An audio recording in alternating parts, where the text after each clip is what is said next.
Kwa sababu muda umekwisha, tutaona mlango wa 6 kama mnaniruhusu.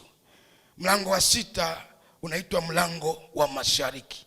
La porte de l'Orient se trouve à l'est. La porte de l'Orient. Katika kitabu cha Zaburi nimesikia wanasema l'élévation ne vient ni de l'Orient ni de l'Occident, mais l'élévation vient de l'Éternel Dieu des armées. Mais ce soir, je vais vous apprendre que lorsque Dieu veut nous bénir, il nous ouvre la porte spirituelle de l'Orient. C'est Dieu qui force l'Orient à libérer de grandes choses pour les enfants de Dieu. Car toutes les bonnes choses viennent de l'Est. Le soleil commence par apparaître par l'Est. Jua huchomoza kutokea mashariki. Na Zaburi inasema baraka au kuinuliwa hakutoki mashariki wala magharibi. Lakini katika ulimwengu wa roho kuna pia mashariki, na huko ndiko kunakochomoka jua. Biblia inasema Mungu akitaka kukuinua, nilisikia zile habari katika kitabu cha Hagai sura 2. Akasema dhahabu na fedha na mali na vitu vya zamani ni vyangu.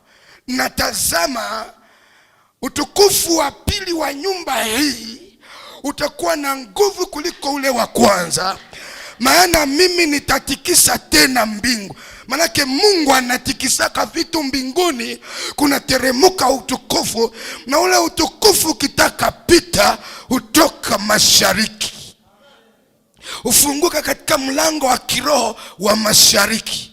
Asifiwe Bwana Yesu. Hapo ndipo mtu wa Mungu usikia nguvu za kuinuka zinamwingia ndani. Akili yako inapanuka, unaanza kuelewa sasa jinsi ya kuelekeza maono.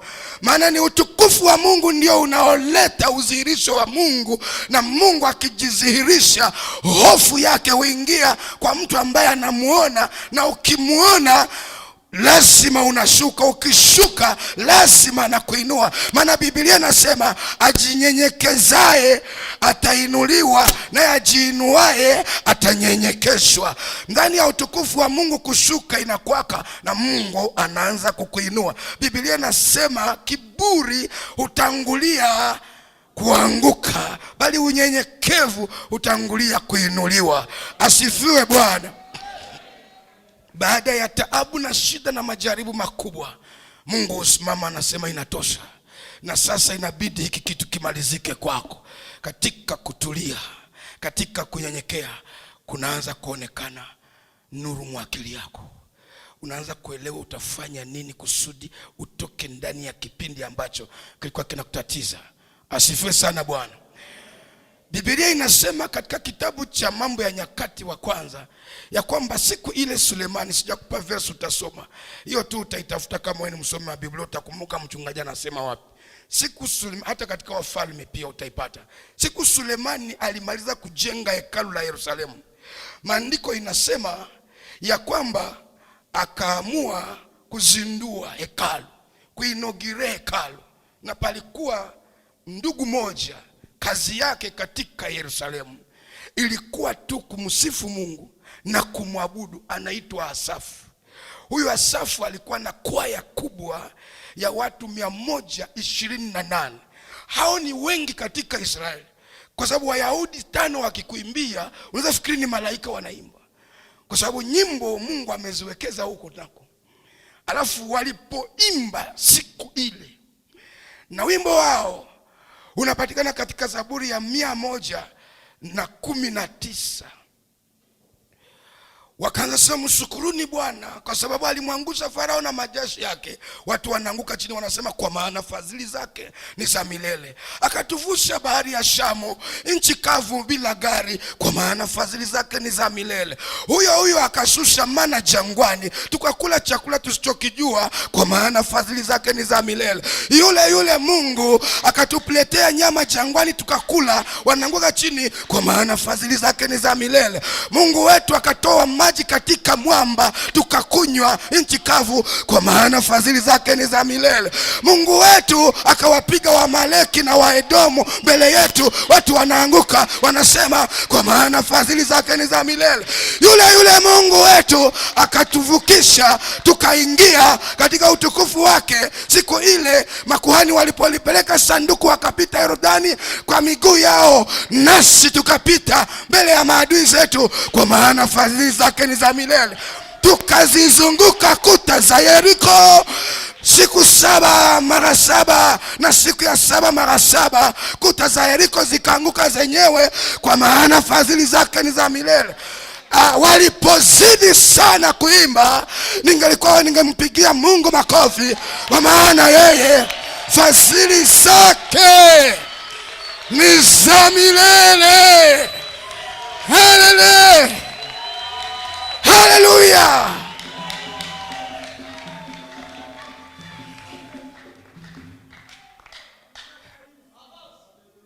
Lile zoezi lilipozidi, Mungu akasikia, naye kile kitu kinamwingia. Enzi takatifu ya Mungu ikatikisika. Mungu akaamua naye ashiriki ibada ya maabudu ya wana wa Israeli mbele ya hekalu. Utukufu ukashuka, hofu ya Mungu ikajaa milango yote ya hekalu. Makuhani wakakosa njia ya kupita. Wakitaka pita hapa wanasikia nguvu za Mungu zinabana sana, wanasema tusimkwale yako. Wakitaka pita hapa wanasikia nguvu za Mungu zinabana, tusimkwale yako. Wakitaka pita wanasikia nguvu zinabana. Wote nao wakaanguka chini. Hakuna aliyefanya huduma. Siku ile Mungu akajihudumia. Mungu akaazimia kuzindua nyumba yake mwenyewe. Mfalme Sulemani na wazee wote wakaanguka kifudifudi, kiwimawima, wakatetemeka mbele ya uwepo wa Mungu, mpaka mioyo ya watu ikayeyuka. Wakasema, nini Mungu anatuomba leo tumfanyie tena? Kama ashibe tumfanyie tena. Asafu akasema, nanyi mtakumbuka pia ya kwamba alimwahidi baba yetu Ibrahimu kutupatia nchi ya amani, nchi ya ahadi, Kanaani, nchi inayojaa asali na maziwa. Na leo tumeiona. Watu wakalalamika, kwa maana fadhili zake ni za milele. Wanasema huyu Mungu wetu alituambia atatupa mfalme, akamuinua Daudi baada ya Sauli kututesa. Daudi akamwangusha Goliati. Wanawake wa Yerusalemu na Israeli wote wakaimba kwa ajili ya utukufu wa Mungu, wakasema kwa maana fadhili zake ni za milele. Mungu wetu, Mungu wetu, Mungu wetu, Mungu wetu, Mungu wa utukufu, Mungu wa utukufu. Watu wote wakabakia chini, wakalala chini. Naomba siku moja ujaliwe kupata nafasi ya maabudu mazuri yanayojaa nguvu za Mungu, ya mtu aliyeitwa kwa ile kitu. Utamjua Mungu namna nyingine, kwa sababu Mungu hapati yake vitu viwili n'importe qui: huduma ya neno na huduma ya kusifu na kuabudu. Kila mtu anaweza imba, lakini kila mtu hawezi adore. Tusome pamoja kitabu cha Nehemia sura 3 mstari wa 29, na kitabu cha Ezekieli sura 43 na mstari wa 1. Nilikuwa nasema kitabu cha Nehemia sura 3 mstari wa 29, na kile cha Ezekieli sura 43 na mstari wa 1. Nehemia chapitre 3 au 29e verset. Et encore Ézéchiel chapitre 43 au premier verset. Ngoja nitasoma ya kwanza alafu na ninyi mtakuwa mnaendelea mnasoma baada yangu, kwa sababu ziko verse nyingi ambazo tunahitaji tusome pamoja. Après eux c'est Tsadok, fils d'Imer, qui a travaillé devant la sienne. Après lui, a travaillé Shemaéja, fils de Shekani, gardien de la porte de l'Est. Amen. Mlango wa mashariki. Nimepata maneno 7 kuhusu mlango wa mashariki. Moja la kwanza ndio hilo tumesoma katika Ezekiel 43 na mstari wa kwanza, ni mlango wa utukufu, la porte de la gloire, mlango wa utukufu. Na kila mtu hapa ana utukufu wa kwanza, na kuna wakati katika maisha yako unahitaji utukufu wa pili, lakini kanisa la wakati wetu liko linangoja utukufu wa pili, kwa sababu kuna nyakati za uamuzi zilizotokea, na Mungu alitembea sana na wazee, na kile kizazi kimepita, kwa sababu katika utukufu wa Mungu ndimo mnakuwa aina zote za ishara na miujiza na udhihirisho wake kwa ngazi zote. Dans la gloire, Dieu se manifeste à tous égards. Et nous sommes à l'époque, à l'âge de l'attente de la seconde gloire, avant le retour de Jésus. Na mimi nataka nifundishe vijana hivi, ulimwengu wa roho ukifungua mlango wa mashariki kwako, kulingana na mlango wa Yerusalemu wa mashariki, kwa sababu na upande wa mashariki niko sahihi, kuna bakia ukuta wa maombi kule inaitwa Mur de Lamentation. Ule mlango, samahani, ule ukuta, wataalamu wa Biblia wanasema Nero na Tito na Kaisari, kwa sababu walihusuru Yerusalemu wote wakifuatana, walipiga hekalu, wakaleta wapiga nyundo. Asifiwe Bwana.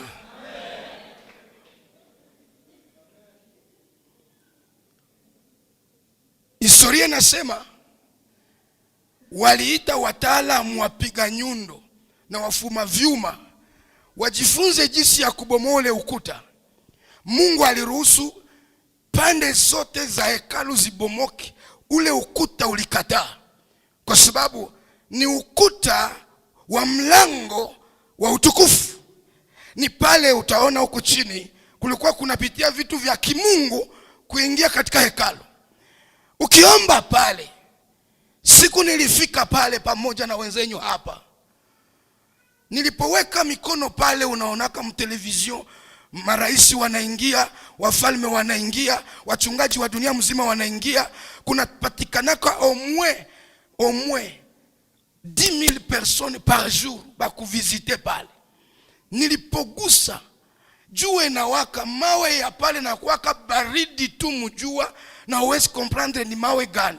Nilisikia nywele zinawaka kwa kichwa, miguu inatetemeka, mimi naogopa, nashindwa kusema niombe Mungu nini. Nikachomeka zile karatasi zenyu za mahitaji mule, nikasema Mungu wa Wayahudi, ukuwe tu Mungu wangu, nataka tu nitembee na wewe, na zile nguvu zilizotembea na manabii na mitume ziingie ndani yangu. Nikashindwa kuomba kitu kingine, kwa sababu nilisikia utukufu ya Mungu pale mashariki, na ndio mlango mwe nabakia, na ni pale watu wanapitia mpaka leo kwa kuingia mwe. Ukiingia mwele eneo kuna kwa kaupepo kamwese, sijui kama ushaingia mshambre froide yenye iko climatize, na unatoka mjua kisha unasikiaka unaingia saa mkamvuki kamwe, hakuna climatizer, jua inawaka tu. Usoli toka kule unatembea, unasema hawa watu na ile ardhi imebarikiwa. Bwana Yesu asifiwe.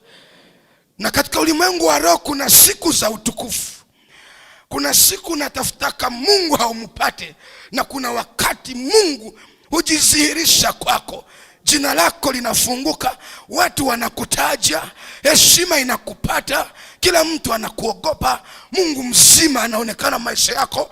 Ukisema mtu anapona, ukisema vitu vinabadilika. Wewe hauombe, unaamuru vitu vinatokea, kwa sababu unaishi Mungu mzima, yule Mungu anayeviita vinavyoonekana kama visivyoonekana, anaonekana maisha yako.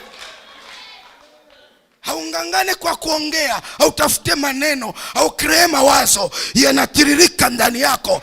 Tena uko na maprecision, kichwa chako kimetengenezwa. Huwezi jiuliza ndasema nini wakati wa kuabudu, huwezi jiuliza ndahubiri nini. Wakikuomba shauri, haiko ndio nasemaka, ni zile nguvu za Mungu zenye ziko muweye zinaongeaka. Midomo yako imetengenezwa. Kazi yako wewe sasa unaifanya mprofessionalisme ya kimungu. Haiko mteolojia, haiko masomo ulisoma. Tu joues une musique qui n'a plus la forme musicale mondaine, mais une musique des anges. Tu libères une grâce dans ta bouche lorsque tu t'exprimes et les gens sentent la présence de leur créateur. Tu ne peux pas mentir à quelqu'un que tu as Dieu. On doit sentir que tu as Dieu. Pana kusema Mungu liko hapa, wepo iko hapa, we tumika, wepo ekiwa, kila mtu anausikiaka, kwa sababu tumeumbwa kwa mfano wa Mungu wa uwepo. Roho yako haiwezi shindwa kuelewa kama anakuja. Hata kama wewe haujazwa wake, una nguvu za Mungu. Akija, roho yako inasema mzee anateremka. Na unasikia vitu vinabadilika hapa. Akose ni bulozi hapa. Na kija reglage inakuwa mzuri. Mungu akija anastabilize kila kitu. Chacun dans son domaine se sent à l'aise. Et surtout lorsque on a affaire à des professionnels, pas à des mercenaires. On a affaire à des appelés, pas des infiltrés. Kwa sababu sasa utukufu ikishuka ikakuta Tobia, ni shida kuutawanya kati ya watu. Lakini kikuta Daudi akipiga muziki, hata kama hakuna kukemea pepo, pepo zinajitoa zenyewe ndani ya mtu anaitwa Sauli. Mlango wa mashariki wa kiroho ukifunguka kwako, utukufu wa Mungu unaonekana. Kiburi kinashuka, tabia mbaya zinakimbia, roho ya kujimimi inatoka, madharau kwa wengine naisha, tabia zile za kinyama nyama zinakoma. Unaanza kuona jinsi na ule utukufu uko unaarrange vitu katika maisha yako. Wakati mtu anajaa problemi za kila model, utukufu ukija inende na regularize kila kitu. Inashughulikia ndoa, inashughulikia watoto, inashughulikia kazi, inashughulikia visa, inashughulikia safari, inashughulikia kutembea, inashughulikia kila kitu ambacho kinahitaji kwa ajili ya bien-être yako, kusudi wewe maisha yako yaboreshwe, ufike mahali ambako kila mtu anakuheshimu. Ni utukufu wa Mungu unafanya hiyo. Haleluya, haleluya. Utukufu wa Mungu una uwezo wa kuita hata maiti aliyekufa afufuke. Utukufu wa Mungu unaweza ongea na maiti wako wanaonekana. Kwenye kulikuwa vide, vitu vitasimama. Palipokuwa makaburi, kunatokea watu wazima waliofikiri hakuna mtu, kumbe utukufu, upepo ukavuma. Aliposema nabii Ezekieli, enyi mifupa mikavu, pokeeni minofu juu yenu. Pakatoka upepo kutoka mashariki, yani utukufu kutoka mashariki ukavuma juu ya mifupa, mifupa ikapata minofu. Biblia inasema watu wazima wakasimama. Haleluya! Watu wazima wakasimama. Utukufu wa Mungu. Maana kuna Wamisri waliojitia katika msafara, lakini wao hawakuitwa kuingia Kanaani. Na wakaanza sema tunakumbuka zile nyama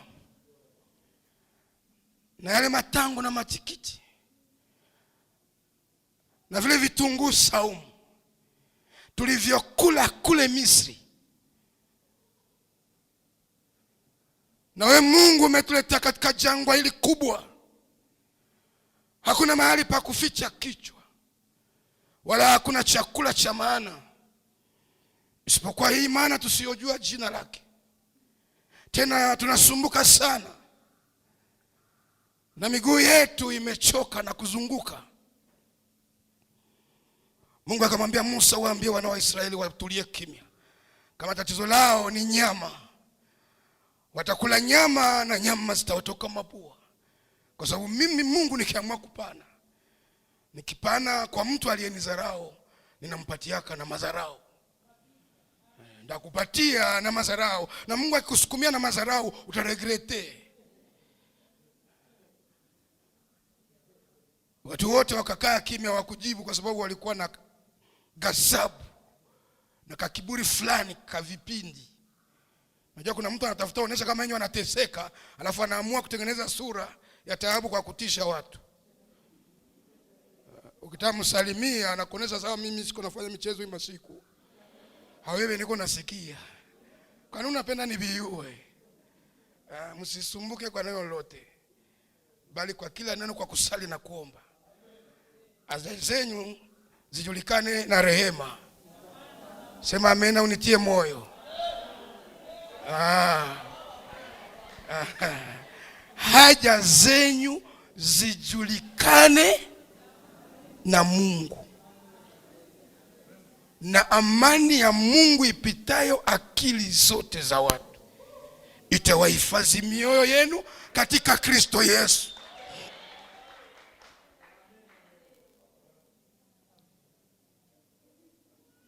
Watu wote walipokaza nyuso za mazarau kwa Musa, Biblia inasema nguvu za Mungu zikatoka ndani ya Musa. Alipoona watu hawamheshimu, alipoangalia watu wanaendelea kumzarau, nguvu za Mungu zikamshukia Musa, alafu upepo ukavuma toka mashariki. Utaenda soma Biblia yako katika kitabu cha Hesabu sura 11, utaona upepo haikutoka magharibi, upepo haikutoka kaskazini, ikatoka mashariki. Ilipovuma sana, watu walipotaka kukimbia wakifikiri ni mchanga na mavumbi vinakuja, kukatokea kware na ndege. Wote walipofika ndani ya kambi ya wana Israeli wakashindwa kuruka, wakawa wanaanguka bila kuwindwa na mshale wala mkuki wala chochote. Watu wakaanza kula mpaka wengine wakafa, wanatapika, nyama zinawatoka mapua, kwa sababu Mungu alisema. Lakini siendi huko leo. Kinachonihusisha, jibu lilipokuja, upepo ulitoka mashariki. Asifiwe Bwana, asifiwe tena kwa nguvu. Upepo ulitoka mashariki. Jambo la pili liko katika kitabu cha Ezekieli sura 1 mstari wa 1 hadi wa 4. Kisha akanileta mpaka langoni. Akanileta mpaka langoni, yaani lango lile lielekealo upande wa mashariki. Na tazama, huo utukufu wa Mungu wa Israeli ulitokea kwa njia ya mashariki. Na sauti yake ilikuwa kama mashindo wa maji mengi, kama ndio, nayo nchi iliangaa kwa utukufu wake. Na maono niliyoyaona yalikuwa kama maono niliyoyaona nilipokuja kuharibu mji. Niliyaona nilipokuja kuharibu mji, nayo maonyo niliyoyaona yalikuwa kama maonyo niliyoyaona karibu na mto wa Kebari. Nikaanguka kifudifudi.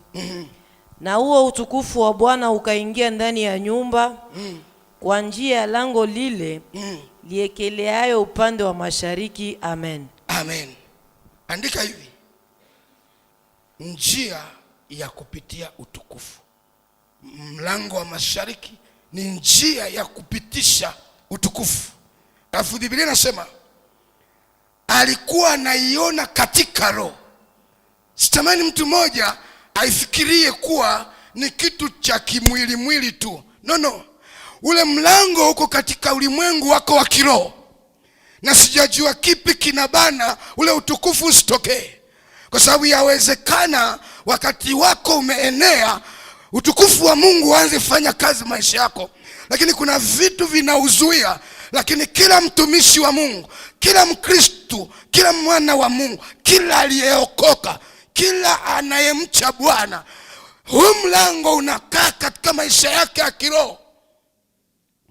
Kumbuka imeandikwa miili yenu ni hekalu la Mungu. Na kama ni hekalu, maana yake mna milango 12. kwa sababu hakuna hekalu Mungu amewahi kujijengea hakuliwekea hiyo milango 12. Kumbuka tulisoma na Sayuni mpya, yule Yerusalemu mpya ya mbinguni. Tutakapofika tutauona ule mji nao una milango 12, na taa yake ni mwana kondoo, na misingi yake ni mitume 12 na wazee 12 wa Agano la Kale. Yani 24 ndio wanazunguka, na kwa kila mwimo kuna mawe yake huko chini. Siku ile ndio tulianzia. Alafu lazima unajua katika ulimwengu wa roho, kwa mambo yako ya kiroho, kwa kutembea kwako na Mungu, kwa huu Kristo ulioupata, kwa hii imani unayoijenga, kwa haya masomo ya kimungu unajifunza, kwa hii Biblia unaisoma, kwa hizi ibada unafanya, kwa kukumpenda Mungu na mpenda, kwa sadaka unazozitoa, kwa kwaya na vikundi umemtengenezea Bwana, kwa kuhubiri injili safi kila leo, kwa maombi na mafungo na makesha unafanya, Mungu atakapokujibu atafungua moja wa milango iliyo katika roho yako, na huo mlango unaitwa mlango wa mashariki. Haujanisikia? Mlango wa mashariki.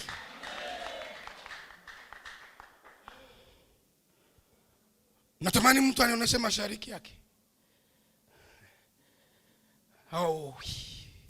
Mashariki ya kila mtu inakuwa Goshi. Unaposimama asubuhi ukitoka, unatazamiaka wapi? Huku tu. Ukianza kujitafutia kule, manake unageuka kitofauti. Lakini ukisimama vizuri kama mtu, utaona uko naenda huku tu. Na huku ndiko kunakuwa moyo. Ni mlango unatoka direct katika moyo wako. Ndio maana Biblia inasema linda sana moyo wako kuliko vyote uvilindavyo, maana ndiko zitokako chemichemi za uzima. Chemichemi. Napenda Yesu akimwomba yule mwanamke maji. Mwanamke akamwambia, mimi na ninyi tumeanza kuombeana maji wapi? Wewe Myahudi, mimi Msamaria. Yesu akamwambia, huna bahati mwanamke. Ungejua ni nani ya kuombaye, ningetosha sehemu ya kidogo yangu niko nayo, ningeimimina ndani yako, ingetengeneza mito ya maji, na hata siku moja usingelitamani tena kutafuta maisha uyaishi. Akasema, mbona huna cha kusotea ndani? Ulisota saa ngapi? Nipe basi kwa ile maji, kama ni maji ya kutokuja tena hapa. Akamwambia, leta mume wako. Akasema, basi inakuwa mahubiri? Akasema, ndio ni mahubiri.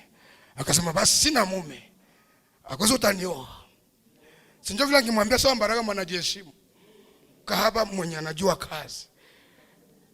Yesu akamwambia, unasema kweli, ulikuwa na 5 na wa 6 si wako. Akasema, wewe ndiwe yule nabii wamesema amekuja huku iko nafunuliwa mambo ya watu. Akatua mtungi akaweka pale, akakimbia mumuji.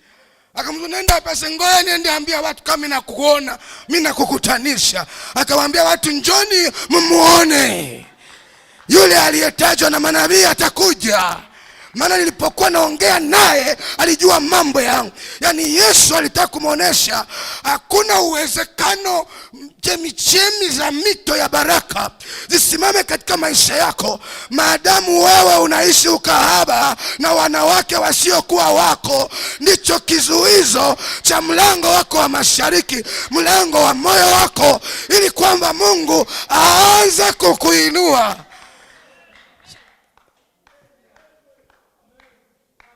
Wendi fast, lakini ule mlango uko ndani yako. Na mimi naiamini sana, hakuna mtu miongoni mwetu hana huu mlango. Kipi kimeufunga? Utaenda wapi na jenese ya makiburi? Utaenda wapi na jenese ya kuongeongea? Utaenda wapi na jenese ya zamani hizi, kama vile anahubiri ule mtumishi wa Mungu Kanadien? Anasema, ne vous conformez pas au Dieu de ce siècle. Yule mzee aliongea kwa sauti ya uchungu sana. Anasema nguvu za Mungu zimekosa ndani ya watu wa Mungu wa wakati wetu, kwa sababu tuko tunasikia wivu ya dunia. kuliko kusikia wivu ya Mungu. Kila mtu yuko nasikia kenye kinafanyika kwa mpagani ndio kinaweza kumumetre à l'aise. Hatuko kusiekle, hatuko kuzamani hizi za kujitapia wokovu. Hatuko kuzamani za kusema mimi ni mtumishi wa Mungu aliye hai na mimi narizika, mimi naimba gospel, evangelio, evangile. Sina haja ya kugeuka fulani wala fulani wa dunia. Dieu me prend en charge. Je prêche Jésus. Et je suis fier d'être appelé serviteur de Dieu. Et si vous ne le voulez pas, je vais vous montrer sa gloire et sa puissance afin que vous puissiez vous repentir. J'ai envie d'avoir une jeunesse, une nouvelle génération de gens qui ont la gloire de Dieu dans leur vie et qui sont fiers d'être chrétiens, d'être enfants de Dieu, qui se sentent à l'aise lorsqu'ils s'appellent chrétiens. Kiingia mubisi au mhoteli au mwavion, hata wazungu wanajaa ndani, wanakusalimu, tu sembles un parce que oui, je suis né de nouveau. Je sers Jésus. Unasikia bien sana, mimi ni mtumishi wake. Na unatembea na kishindo sana, kwa sababu nguvu zake zinaonekana maisha yako kwa kila kiwango. Haleluya. Hicho ndicho kitu ninakihitaji kwa watu wa wakati wetu. Utukufu. Yesu akapanda mlimani kwenda kuomba na Petro. Na Biblia inasema walipofika huko juu, nguvu za Mungu zikaushika ule mlima. Utukufu ukashuka. Ule utukufu ukashusha watu waliopaa. Kuna kuwa karibu karne 10 walinyakuliwa, wakaona na mzee Musa aliyekufa wakiwa jangwani. Hasa ni wakati wa Yesu, miaka mingi sana huko. Ndani ya utukufu mkashuka Musa na Elia, alafu wakakaribiana na Yesu, wakafanya komite, kamati, reunion ya mbingu na dunia. Wengine watafsiri wa Biblia wanasema inafikiria ile siku ndio wazee walikuja kumwambia mtumishi wa Mungu Yesu, Yesu Bwana wetu, Mungu Yesu, mtu Yesu. Si unajua Yesu Kristo maana yake mtu, lakini Mungu anayekuja kuokoa watu. Wakafanya reunion, wakamwambia Yesu sekre ya kuangusha shetani. Namna gani walimtwanga na walimtatiza huko, kwa sababu Elia alimupiga. Biblia inasema pia Musa aliangusha Farao na kuwa uchawi wote wa Misri. Alafu ilibidi ampe sekre ya mwisho, jinsi utamwangusha huyu jamaa shetani, kwa sababu sisi sote mbinguni tuko sababu tuko tunangoja finali. Tuko tunangoja finale ya coupe du monde entre Jésus et Satan pour le salut de l'humanité. Alafu shebo sisi wazee wa zamani wote tuko tunaangalia kuma ekran. Utasaidia watu wetu waliobakia nyuma yetu. Dushia hatukuweza kumaliza kazi, lakini wewe ndio utamaliza. Na Yesu atasema kumsalaba, imekwisha. Hakuna desertion. Mimi sikukimbia, mimi sikwenda fasi, imekwisha. Makofi na vigelegele kwa mfalme.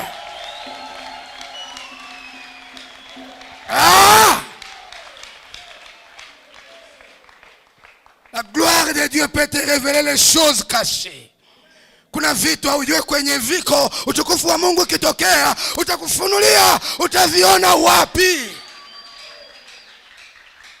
Sema utukufu. Sema gloire. Haleluya.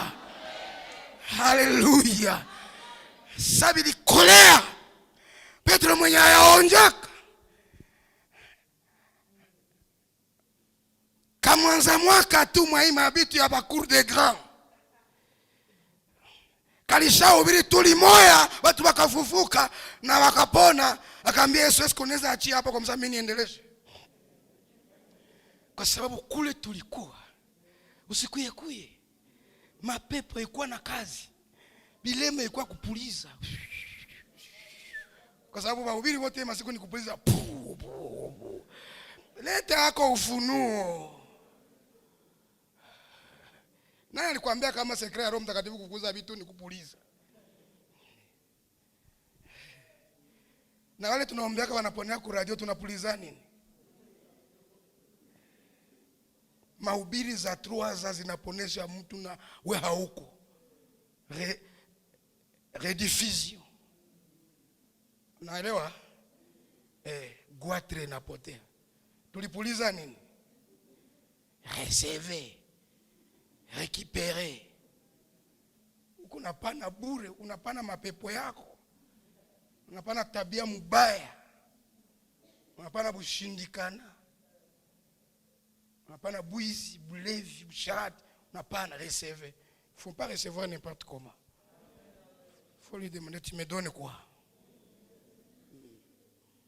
Parce que recevoir tout, recevoir tout, mais atachai. Itasaidia hata ulamuke noko na nguvu kuliko meza mipepeo wewe mwenye aliorganize alipangia wapi. Petro akasikia kitu kimoja kinakasema kumbe hivi ndio wewe utipenda kiasi mwema busuki yote anapanda kwa mama. Akasikia kwa sababu utukufu kikio unakosa comportement. Unakosa tutasema kani kale kama nifanya haya kama nikani lale kama kani shutame unafulamu unasimama tena Yesu Yesu. Unakosa utajifanya unakosa utajikamata Biblia kasema Yesu Elia Moses stop.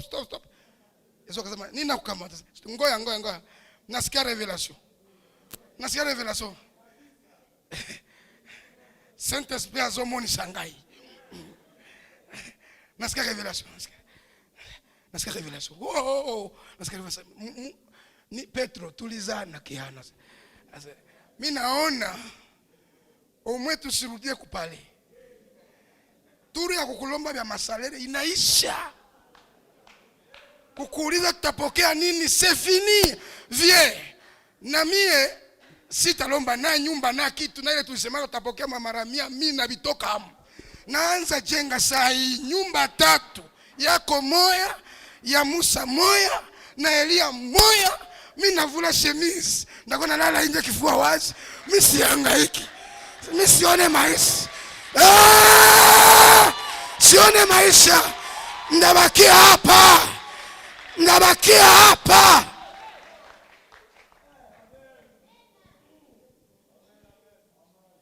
Katika utukufu wa Mungu roho ya kulilia maisha inaisha. Ukisikia mtu iko nalialia unajua huyu Mungu anapunguka ndani yake. Utukufu wa Mungu ukishuka katika maisha yako, tu vois la réussite comme une globe. Unaona réussite kwa mingi sana. Unaona sasa unaweza hata panda kumanyanya na unaruka na unapiga kilibite tena unatia na kichwa na hautakuwa kitu. Unaona kila mtu ni imbu. Mlozi kwa mama hii. Mlozi kwa ni mtafune mlozi. Na mazambi unasahau. Unaweza oa hata usiku, unaweza oa hata midi, unaweza oa hata kumanjanja, unaweza oa hata mpori, hata msoko. Ya kusema mimi nachelewa kuolewa. Mtukufu haba wazake hivyo. Sina diplome. No. Niko crise. No. Mtukufu mtu anakuwa na comprendre que si Dieu est pour nous, personne ne sera contre nous.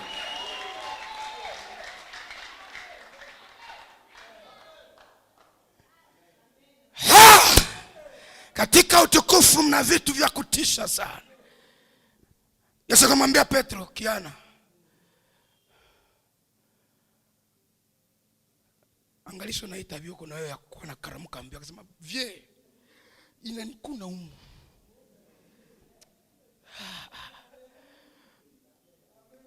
Au tuendeleshe kwanza basi adoration tena kidogo. Mimi niko sikia tena sana ngimba tena dimi. Pastor Yesu akatuliza Petro, ujazo haishi. Petro. Amen, amen, amen. Petro wapi? Wapi? Mbinguni wakaamua kusema ule Petro ataharibisha vitu kule chini. Sauti katoka mbinguni. Dans la gloire de Dieu, Dieu s'exprime aisément. Abatafutake bakukuombea, bakukuwekea mikono, bakukuinua, munikumbuke, uhangaikanganya kubumba maombi, ni manque ya gloire de Dieu dans ta vie. Lorsque cette gloire va se manifester, tu n'auras plus besoin d'être vagabond dans la foi. Unahamia kanisa. Nani alikwambia kuhamahama makanisa inasaidia huduma yako kuendelea?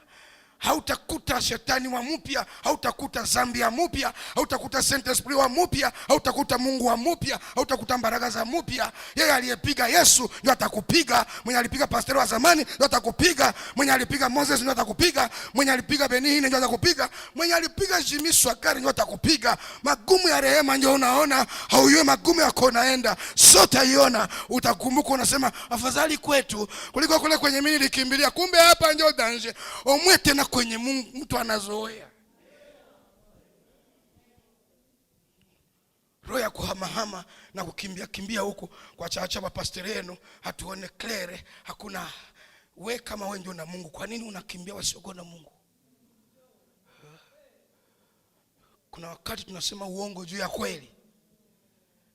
Unaona, dans la gloire de Dieu on ne voit pas la nudité des hommes de Dieu, on cherche à les couvrir.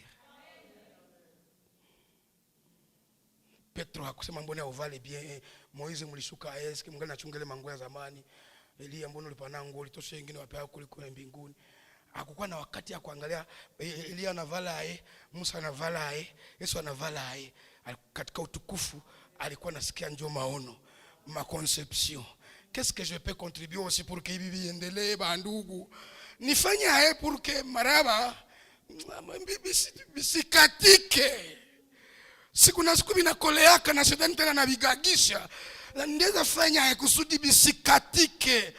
Haiko naona Musa anavala nini? Eske ulikuwa na masandale na kule mbinguni mnavala na viatu?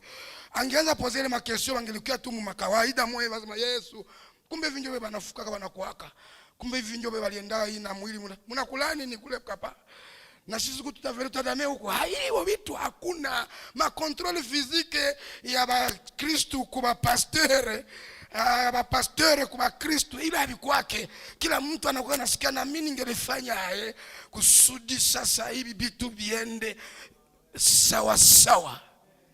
Sauti kasema huyu ni Yesu mwana wangu mpendwa, ninayependezwa naye. Nyamazeni ninyi nyote msikilizeni yeye. Yeye ndio mwenye atakuwa na neno la mwisho. Ndio misionere wetu kule. Tukasema ule mwanasema sasa mama akinipeperusha na mimi nasikulaga famie pale renye kaisha. Yesu akageukia Petro, Yakobo na Yohana akawaambia, mukisubutu kufungua kinywa kusema vile mulisikia hapa mazungumzo yalikuwa, mtaona. Wasomi wa Biblia wanasema mpaka leo hawaiwaka conversation ya Yesu na Musa na Elia banatatonaka, parce qu'il ilikuwa à quelques jours na mwanzo ya operation. Kama banatuma ba militaire kwa operation general au ba chef d'état major banashukaka kule ku terrain, banapana morale ya kulancer vita. Alors wale ni ba komanda mwarme yetu, ni wazee wa kazi. Alafu walishuka mwambie afande, tulikia kuambia kama gouvernement yote kumobilize kule mbinguni au kwepe na utumike vizuri ufike mpaka mwisho. Alafu Biblia inasema akatoka huko kaenda wakusanya wanafunzi wakaenda Getsemani, na huko akapiga maombi hajawahi kupiga. Ndio akakomprendre kona film ya gisi watamuzibula. Nasema ni ya kweli kabisa. Mie huyo